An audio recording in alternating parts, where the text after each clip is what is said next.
Hello everyone and welcome back to Math Bold Master. আৰম্ভ কৰোঁ আমাৰ আজিৰ সেশনটো। আজিৰ সেশনটো হ'ব এটা প্ৰেক্টিছ সেশন। তো আমাৰ প্ৰেক্টিছ সেশনটো হ'ব ৰাইট ট্ৰায়াঙ্গল সাইড লেংথছৰ ওপৰত। So let us begin. তো এই কুৱেশ্যনটোত সুধিছে যে আমাক অপশ্যন দিছে ABC। এইকেইটা গোটেইকেইটা কি হৈছে ট্ৰায়াঙ্গলৰ সাইডছ কেইটা হৈছে 5, 8, 9, 6, 8, 10, 5, 7 আৰু স্কোৱাৰ ৰুট অফ 74। আমাক সুধিছে কোন কেইটা সাইডছে এটা ৰাইট এংগল ট্ৰায়াঙ্গল ফৰ্ম কৰিব পাৰে। অ'কে, এইটো কাৰণে আমি এটা বস্তু ইয়াতে গম পাওঁ যে এটা ৰাইট এংগল ট্ৰায়াঙ্গল যদি আমি লওঁ, এই ৰাইট এংগল ট্ৰায়াঙ্গলটো লেটছ এইখিনিত ৰাইট এংগল হৈ আছে এ বি চি, এইটো আমাৰ ট্ৰায়াঙ্গল আৰু ইয়াতে ৰাইট এংগল হৈ আছে বি। এতিয়া সবতকৈ লংগেষ্ট সাইডটোকে আমি হাইপটেনিউছ বুলি কওঁ আৰু সেই হাইপটেনিউছটো কেনেকৈ আমি ওলাব পাৰোঁ, যোনটো 90 ডিগ্ৰী বনাই আছে তাৰ যোনটো অপজিটৰ সাইড হৈ যায় সেইটোৱে হৈ যাব আমাৰ হাইপটেনিউছ। তো তাৰমানে ইয়াতে এ বি বি চি আমি কি বুলি ক'ম, এ বিটোক পাৰ্পেণ্ডিকুলাৰ বুলি ক'ম আৰু বি চিটোক পিচ বুলি ক'ম। আৰু আমাৰ যোনটো পাইথাগোৰাছ থিয়ৰম হৈছে এইটোৱে কয় যে হাইপটেনিউছ স্কুৱেৰ হৈ যাব equals to perpendicular square plus বেছ স্কুৱেৰ। অ'কে, এতিয়া এ বি চিত এই তিনিটা অপশ্যন যদি চাওঁ, প্ৰথম এৰে ষ্টাৰ্ট কৰোঁ, তো এৰ সবতকৈ লংগেষ্ট সাইডটো কি হৈছে 9 হৈছে। তো তাৰমানে আমাৰ এইটো হৈ যাব হাইপটেনিউছ হৈ গ'ল 9। তো এইটো 9 স্কুৱেৰ কৰি দিম। এতিয়া বাকী দুটা সাইড আমি ইয়াতে পুট কৰি চাওঁ 5 স্কুৱেৰ প্লাছ 8 স্কুৱেৰ। এই যদি ইকুৱেশ্যনটো হয়, এইটো যদি left hand side equals to right hand side হয়, তেতিয়া আমি ক'ব পাৰিম যে য়েছ ডেফিনেটলি এইটো ৰাইট এংগল এটা ফৰ্ম কৰি আছে।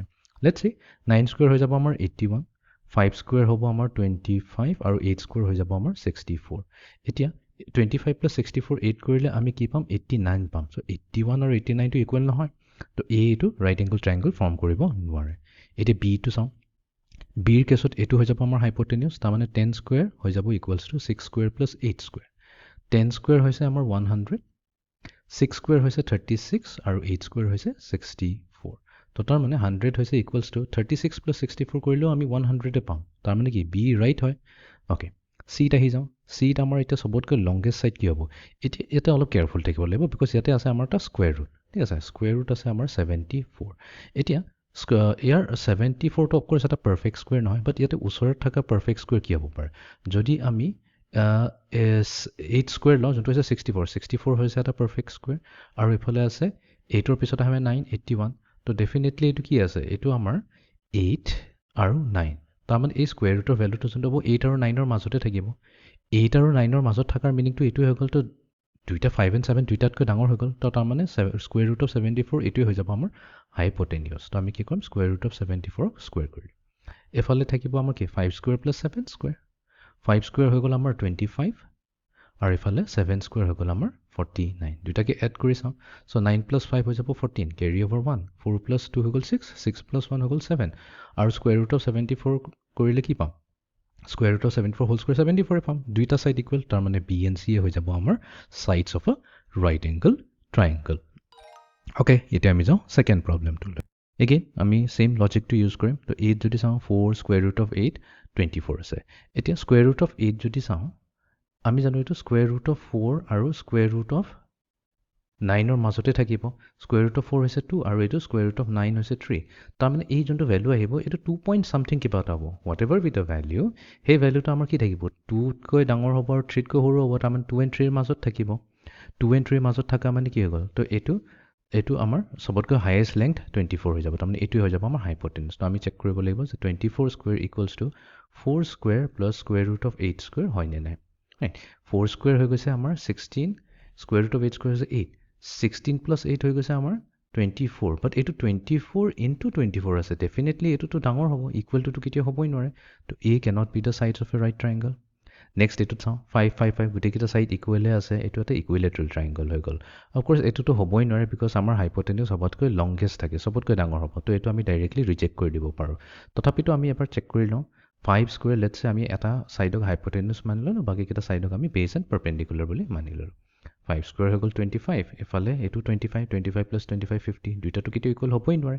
তো এইটো আমাৰ হ'ব নোৱাৰে পাইথাগোৰাছ। তো তাৰমানে কি এইটোৱে হ'ব। ঠিক আছে, এইটো চেক কৰি চাবা, এইটো আহিবই আহিব, এইটোৱে হ'ব আমাৰ ৰাইট এংগল ট্ৰায়াঙ্গলৰ ছাইডছ। Okay, next question.